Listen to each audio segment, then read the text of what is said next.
अब से कुछ मिनटों के बाद महासभा में 193 देश वोटिंग करने वाले हैं। रूस के खिलाफ प्रस्ताव लाया जाएगा, जैसा कि खबर हमको मिल रही है। इसमें किस कंट्री का रुख क्या होता है, नया वर्ल्ड ऑर्डर भी समझ में आएगा इस पूरी वोटिंग के दौरान। इसीलिए बहुत जरूरी हो जाता है कि संयुक्त राष्ट्र के इस पूरी महासभा में जो कुछ चल रहा है उस पर भी दुनिया नजर जरूर रखे। यूक्रेन में मरते हुए लोग, जलते हुए शहर, हर घड़ी दहशत, कभी आसमान से बरसता बारूद, कभी जमीन से आती तेज रफ्तार मौत, और इन सब के बीच दुनिया में मची उथल पुथल।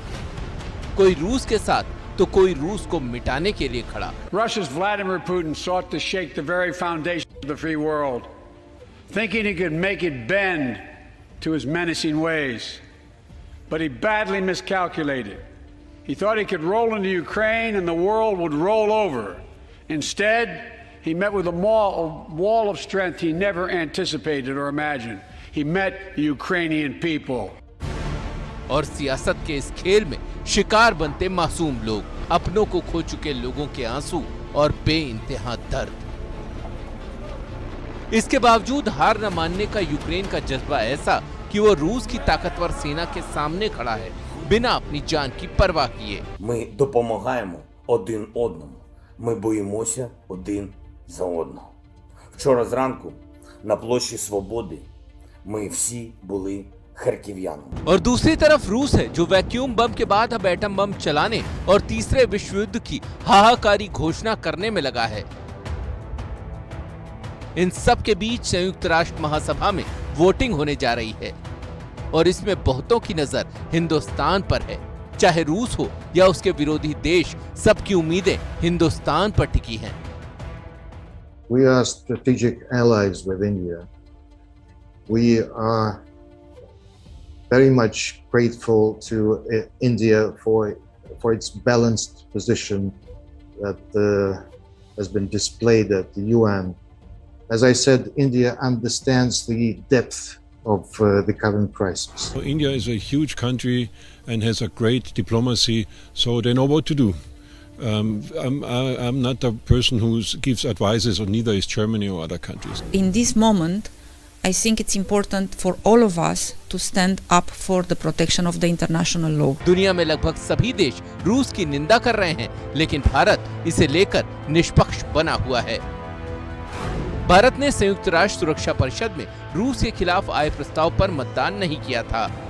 भारत में यूक्रेन के राजदूत डॉक्टर इगोर पोलिखा ने भारत से पुतिन से बातचीत कर जंग रोकने की अपील करने को कहा था। पीएम मोदी युद्ध शुरू होने के बाद पुतिन से बात करने वाले पहले राष्ट्राध्यक्ष थे। पीएम मोदी ने पुतिन से युद्ध रोकने और बातचीत से मसला हल करने की अपील भी की थी। प्रधानमंत्री मोदी ने यूक्रेन के राष्ट्रपति जेलेंस्की से भी बात की थी। जेलेंस्की ने इस मसले पर भारत का समर्थन मांगा है। India is deeply concerned that the situation in Ukraine continues to deteriorate.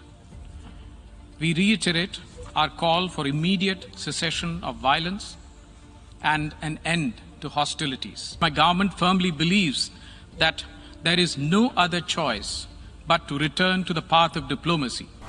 ये जंग भले ही रूस और यूक्रेन के बीच हो रही हो, लेकिन इस लड़ाई में अमेरिका की भी भूमिका रही है। भारत और अमेरिका के रिश्ते बीते कुछ सालों के दौरान खासे मजबूत हुए हैं और दोनों की साझेदारी बढ़ी है। वहीं रूस के साथ भी भारत के ऐतिहासिक रिश्ते हैं। ऐसे में सवाल इस चीज को लेकर भी उठ रहे हैं कि कहीं रूस का विरोध न करने की सूरत में भारत को इसका खामियाजा तो नहीं उठाना पड़ेगा। शीत युद्ध के वक्त भारत ने गुटनिरपेक्ष देशों का एक समूह बनाया था, जो न अमेरिका के साथ था न सोवियत संघ के। भारत आज भी उसी जगह खड़ा है। भारत के इस रुख की एक बड़ी वजह यह है कि उसके नागरिक बड़ी संख्या में यूक्रेन में फंसे हुए हैं। ऐसे में भारत का किसी एक देश के साथ खड़े होना उसके नागरिकों की जान के लिए खतरा बढ़ा सकता है। भारत की पहली प्राथमिकता उसके नागरिकों को यूक्रेन से निकालना है, लेकिन जंग की वजह से दो खेमों में बटी दुनिया के बीच रूस या यूक्रेन के साथ ना खड़े होना भारत की विदेश नीति पर कोई असर नहीं डालेगा। ये समझाना दुनिया को भारत के लिए सबसे बड़ा चैलेंज होगा। लीब में मुकेश यादव और प्रणय उपाध्याय के साथ, बुखारेस्ट में संजीव कापड़ी के साथ विकास भदौरिया।